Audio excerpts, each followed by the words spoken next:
पितृपंधरवड्यात आपल्या पितरांना जेवू घालण्याची आपली प्रथा आहे आणि ह्या जेवणात आहे ना खिरीला विशेष महत्त्व आहे.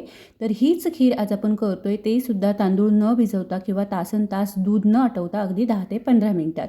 तर त्यासाठी ना सगळ्यात अगोदर इथे अर्धा लिटर दूध गरम करायला ठेवलं. दूध गरम होतंय तोवर एकीकडे एका वाटीत 3 चमचे बासमती तांदूळ घ्यायचे.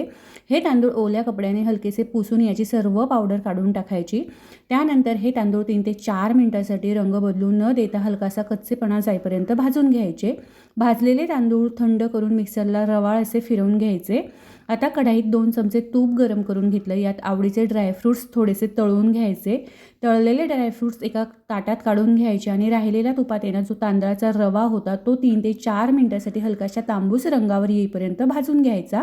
तांदळाचा रवा व्यवस्थित भाजला की यात अर्धी वाटी खवलेला ओला नारळ टाकायचा. हा सुद्धा रव्यासोबत 3 ते 4 मिनिटांसाठी भाजून घ्यायचा, यातलं हलकंसं मॉइश्चर जाईपर्यंत.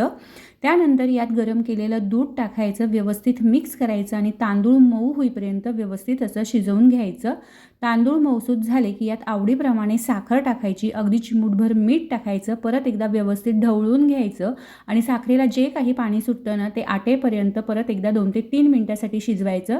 सर्वात शेवटी यात वेलची पूड आणि सुरुवातीला तळलेले ड्रायफ्रूट्स टाकायचे, मिक्स करायचं, अगदी मिनिटभर उकळी काढायची. तयार आहे आपली अगदी 10 ते 15 मिनिटात तयार होणारी ही एकदम मस्त अशी सुमधुर स्वादिष्ट मलाईदार दाटसर तांदळाची खीर. तर ह्या खीरीची डिटेल रेसिपी चॅनलवर अपलोड आहे, तेव्हा चॅनलला नक्की भेट द्या. धन्यवाद.